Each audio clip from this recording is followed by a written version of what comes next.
혹시 직장에서 회의할 때 나도 모르게 시계만 이렇게 쳐다보고 있진 않으신가요? 리더 혼자 막 열심히 말하는데 팀원들은 조용하고 그 무거운 공기, 생각만 해도 좀 숨 막히죠. 오늘은 바로 그 풍경을 정말 180도 바꿀 수 있는 주제를 가져왔습니다. 여러분이 보내주신 이휴경 박사의 강연 자료, 왜 지금 그룹 코칭인가? 뇌과학과 심리학이 밝혀낸 팀 성과의 비밀을 함께 깊이 파헤쳐 보겠습니다. 사실 이 자료를 읽으면서 머리에 맴도는 질문이 딱 하나였어요. 그룹 코칭이 대체 뭐길래 죽어가는 팀도 살린다는 걸까? 그래서 오늘 저의 목표는 아주 명확합니다. 그냥 회의나 워크숍이랑 그룹 코칭이 근본적으로 어떻게 다른지, 그리고 그 효과 뒤에 숨겨진 과학적인 근거는 또 뭔지 제대로 한번 이해해보는 겁니다. 그렇죠. 특히 시작부터 아주 도발적인 숫자가 나오거든요. 그 5%랑 90% 말씀이시죠? 네, 우리가 그냥 듣기만 하는 일방적인 강의는 내용이 머리에 남는 비율이 고작 5%래요. 그런데 그룹 코칭을 통한 학습은 행동 변화를 이끌어낼 가능성이 무려 90%에 달한다고 주장을 하니까요. 와, 90%요? 이건 단순한 소통 기술의 차원이 아니라는 거죠. 팀원들의 뇌, 그리고 관계 자체를 바꾸는 어떤 메커니즘이 있다는 뜻입니다. 오늘 그 비밀을 하나씩 풀어보시죠. 좋습니다. 그럼 바로 본론으로 들어가서 자료에서 그룹 코칭하고 우리가 맨날 겪는 그 비즈니스 회의를 명확히 구분하더라고요.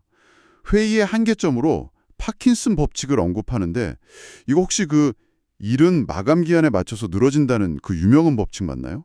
정확히 보셨습니다. 회의에서도 똑같이 적용되는군요. 네, 30분이면 끝날 회의를 1시간 잡아두면 신기하게도 자전거 보관소 색깔 같은 사소한 주제로 1시간을 꽉 채우게 되죠. 그게 바로 회의에서의 파킨슨 법칙입니다. 또 집단 극화 현상이라는 것도 있는데요. 집단 극화요? 네, 비슷한 생각을 가진 사람들끼리 모여서 막 이야기를 하면 오히려 더 극단적인 결론으로 치우치는 경향을 말해요. 이 둘 다 결국 비효율과 잘못된 의사결정으로 가는 지름길인 셈이죠. 그러니까 그룹 코칭은 이런 함정에서 벗어나는 거군요. 자료의 핵심 철학이 답은 당신 안에 있다 라는 문장이던데 전 이게 굉장히 인상 깊었어요. 그럼 우리가 흔히 아는 컨설팅이나 멘토링하고는 어떻게 다른 건가요? 바로 그 차이를 아는 게 핵심입니다. 컨설팅은 외부 전문가가 와서 분석하고 정답은 이것입니다. 이렇게 하십시오 하고 명확한 해결책, 즉 답을 주는 것에 가깝죠. 멘토링은 경험 많은 선배가 내가 해봐서 아는데 하면서 자기 경험을 바탕으로 조언해주는 일종의 롤모델이 되어주는 것이고요. 알 것 같아요. 컨설팅이 의사가 처방전을 딱 주는 거라면 코칭은 퍼스널 트레이너가 옆에서 질문하고 격려하면서 스스로 근육을 키우게 돕는 거. 그런 느낌이겠네요. 와, 아주 적절한 비유입니다. 바로 그거예요. 코칭은 답을 주지 않아요. 대신에 아주 강력한 질문을 던져서 팀원들이 스스로 답을 찾도록 돕는 과정이죠. 주체가 달라지는 거네요. 맞습니다. 문제 해결의 주체를 외부 전문가가 아니라 팀원 자신으로 만드는 겁니다. 그래서 리더십 학자인 워렌 베니스랑 켄 시겔은 이걸 두고 심리 치료적 개입에 가까운 변혁적 리더십의 실천이라고까지 표현했어요. 심리치료요? 네. 그만큼 단순히 업무 효율 좀 높이는 스킬이 아니라 팀의 체질 자체를 근본적으로 바꾸는 과정이라는 거죠. 팀의 체질을 바꾼다. 여기서부터 정말 흥미로워집니다. 그룹 코칭이 단순한 대화법이 아니라 뇌과학에 기반한다는 주장이 나오는데요. IPNB라는 개념, 솔직히 저는 처음 들어봤거든요. 이게 도대체 뭔가요? IPNB, 그러니까 대인관계 신경생물학은 댄 시겔 박사가 여러 학문을 통합해서 만든 개념입니다. 핵심을 딱 한 문장으로 요약하면 마음은 단지 두개골 안에 있는 게 아니라 몸과 관계 사이를 흐르는 에너지의 흐름이다 라는 거예요. 와, 좀 어렵네요. 그렇죠. 쉽게 말해 우리 뇌와 마음이 독립된 컴퓨터가 아니라 다른 사람과의 관계 속에서 끊임없이 영향을 주고받으면서 형성된다는 거죠. 잠깐만요. 그 관계 속에서 뇌가 서로 영향을 준다는 게 혹시 왜 리더 기분이 안 좋으면 팀 전체 분위기가 싸해지는 현상이 있잖아요. 그거랑도 관련이 있을까요? 그냥 눈치 보는 게 아니라 과학적인 이유가 있는 건가요? 바로 그 지점입니다. 정확해요. 그룹 코칭은 그 에너지 흐름을 의도적으로 긍정적인 방향으로 이끄는 기술이거든요. 자료에 혼란과 경직의 강둑 사이에서 통합의 강으로 흐르게 하라는 좀 시적인 표현이 나오는데 이게 바로 IPMB의 목표입니다. 혼란과 경직. 딱 제 월요일 아침 같은데요. 혼란은 다들 우왕좌왕 정신없는 상태고 경직은 누가나 새로운 의견 냈다가 혼날까봐 입국 닫고 있는 상태. 뭐 이런 거겠죠? 맞습니다. 통합은 그 둘 사이에서 유연하고 활기차고 또 조화로운 최적의 상태를 찾는 과정이에요. 개인 내면에서는 논리적인 좌뇌와 감성적인 우뇌를 연결하고 팀 차원에서는 각기 다른 팀원들을 서로 연결해서 신뢰와 공감의 관계를 만드는 거죠. 그룹 코칭은 이 두 가지 통합을 동시에 이뤄내서 팀을 최상의 컨디션으로 만드는 겁니다. 그래서 거울 뉴런 이야기가 나오는 거군요. 이게 마치 와이파이처럼 리더의 긍정적인 감정 상태가 팀원들 뇌에 자동으로 접속해서 다운로드되는 거랑 비슷한 개념이네요. 감정의 와이파이. 와, 그 비유 정말 찰떡 같네요. 보이지 않지만 아주 강력하게 연결되어 있죠.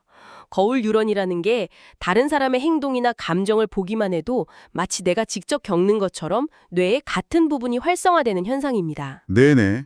그러니까 코칭 상황에서 리더나 동료가 보여주는 경청하는 태도, 긍정적인 표정, 열정 같은 것들이 단순히 분위기만 좋게 만드는 게 아니고요.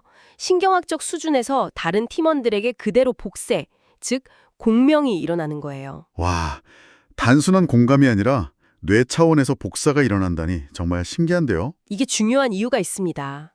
이렇게 여기는 안전하다는 신뢰, 즉 심리적 안정감이 형성되면 우리 뇌에서 위험 경보를 울리는 편도체가 진정됩니다. 편도체요? 네, 이 편도체가 조용해져야 비로소 고차원적인 사고, 창의성, 문제 해결을 담당하는 전전두엽이 제대로 일할 공간이 생겨요. 다시 말해 심리적 안정감은 그냥 좋은 말이 아니라 팀원들의 잠재력을 최대로 끌어내기 위한 필수적인 뇌과학적 조건이 셈입니다. 와, 뇌과학적 기반이 이렇게 탄탄할 줄은 몰랐는데요. 근데 자료를 보면 심리학적 근거도 만만치 않더라고요. 집단 심리치료의 대가인 어빈 얄롬의 치료적 요인을 비즈니스에 적용한 점이 신선했어요. 사실 치료라는 단어가 들어가서 처음엔 좀 거부감이 들기도 했는데 이걸 팀 성장에 연결한 게 흥미로웠습니다. 네, 그 부분이 그룹 코칭의 관계 측면을 아주 잘 보여주죠. 물론 비즈니스 코칭이 심리치료는 아닙니다만 여러 사람이 모였을 때 관계가 어떻게 긍정적으로 작용하는지에 대한 원리는 동일하거든요. 얄룸이 말한 11가지 요인 중에 몇 가지가 특히 비즈니스 상황과 관련이 깊습니다. 어떤 것들이 있을까요? 첫 번째가 보편성입니다. 보편성? 나만 이런 지옥을 겪는 게 아니었구나 하는 안도감이죠. 제가 한 번은 대기업 임원 그룹 코칭을 진행한 적이 있는데 한 분이 밤에 잠을 못 잘 정도로 신사업 압박이 심하다고 어렵게 털어놓으셨어요. 그러자 다른 임원 4분이 동시에 나도 그렇다면서 고개를 끄덕이시더라고요. 와, 그 순간 회의실 공기가 완전히 바뀌었습니다. 그건 단순한 공감이 아니라 고독한 싸움이 아니라는 깊은 안도감이었죠. 와. 리더는 약한 모습을 보이면 안 된다는 압박감에 시달리는데 다들 가면 뒤에서는 비슷한 고민을 하고 있었다는 걸 알게 되는 순간 엄청난 연대감이 생기겠어요. 바로 그겁니다. 또 동료가 어려움을 극복하고 성공하는 모습을 보면서 희망을 얻는 희망의 고취, 그리고 경쟁이 아니라 서로 돕는 과정에서 기쁨과 보람을 느끼는 이타주의도 중요한 요인이고요. 남을 돕는 행동이 사실은 나 자신에게도 도파민 분비를 촉진시켜서 큰 만족감을 주거든요. 그리고 이 모든 것을 아우르는 가장 중요한 개념이 집단 응집력입니다. 집단 응집력이요? 그냥 팀워크가 좋다는 뜻 아닌가요? 그보다 훨씬 깊은 개념입니다. 서로에 대한 강한 신뢰와 끈끈한 소속감, 즉 아까 우리가 뇌과학에서 이야기했던 심리적 안정감의 심리학적 버전이라고 보시면 돼요. 갸블롬의 이론에는 이 응집력이 높은 성과를 내기 위한 가장 근본적인 전제 조건이라는 걸 명확히 보여줍니다. 뇌과학적으로는 편도체를 안정시켜 전전두엽을 활성화하고 심리학적으로는 집단 응집력을 통해 성과의 기반을 다지는 거죠. 뇌과학과 심리학적 근거가 이렇게 탄탄하다니 정말 놀라운데요.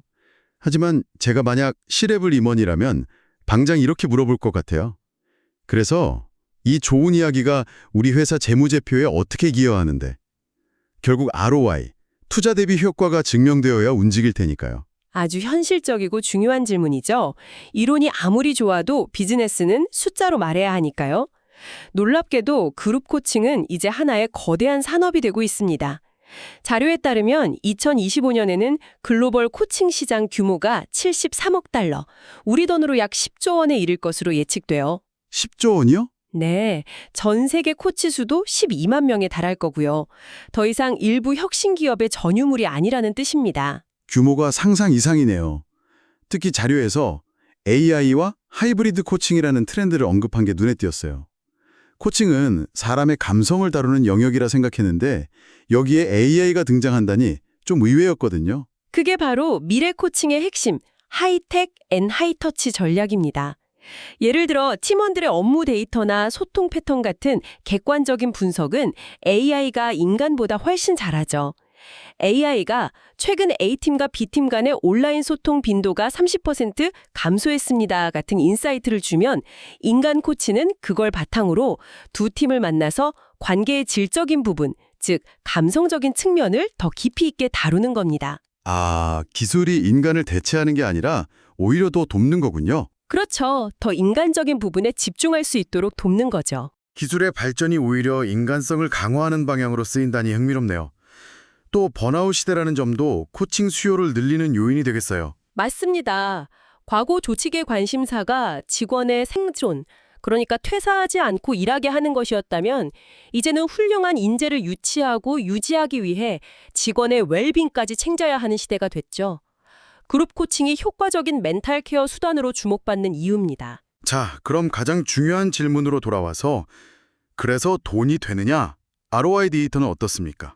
바로 그 지점이 경영진에게 가장 설득력 있는 부분일 겁니다. 자료에 인용된 통계를 보면 코칭에 대한 투자는 평균적으로 투자금의 7배에 달하는 수익을 가져온다고 합니다. 7배요? 네. 또 그룹 코칭을 받은 팀은 생산성이 무려 88%까지 향상되었다는 연구 결과도 있고요. 7배 수익에 생산성 88% 향상이라. 이건 거의 마법에 가까운 숫자인데요. 혹시 이런 통계의 함정은 없을까요? 예를 들어 원래부터 성과가 좋을 팀만 코칭을 받아서 결과가 부풀려진 것일 수도 있지 않을까요? 굉장히 날카로운 지적이십니다. 당연히 그런 변수를 고려해야 합니다.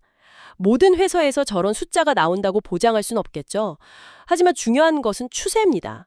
수많은 연구에서 일관되게 코칭이 분위기가 좋아졌다 같은 추상적인 효과를 넘어서 실제 생산성과 수익이라는 명확한 숫자로 증명되는 강력한 투자라는 점을 보여주고 있다는 겁니다. 경영진에게는 매우 매력적인 제안일 수밖에 없죠. 오늘 이야기를 나눠보니까 그룹 코칭은 정말 단순한 소통 스킬이 아니었네요. 팀의 뇌를 과학적으로 연결하고 관계를 심리학적으로 치유해서 궁극적으로는 조직의 성과를 이끌어내는 굉장히 정교한 시스템이라는 생각이 듭니다. 일방적으로 지시하고 평가하는 리더십의 시대는 저물고 구성원 안에 이미 존재하는 잠재력을 끌어내는 리더십의 시대가 정말 오고 있는 것 같네요. 맞습니다.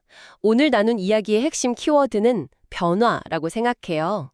뇌의 신경 회로를 바꾸고 팀원 간의 관계를 바꾸는 것.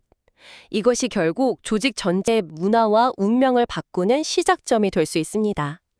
변화는 항상 가장 작은 단위인 나와 우리의 관계에서부터 시작되는 법이니까요. 오늘 이 이야기를 들으신 당신께 마지막으로 질문 하나를 남겨드리고 싶습니다. 만약 당신의 팀이 답은 우리 안에 있다는 믿음을 진정으로 공유하게 된다면 가장 먼저 해결하고 싶은 문제는 무엇인가요? 그리고 그 믿음 속에서 어떤 놀라운 변화가 시작될 수 있을까요?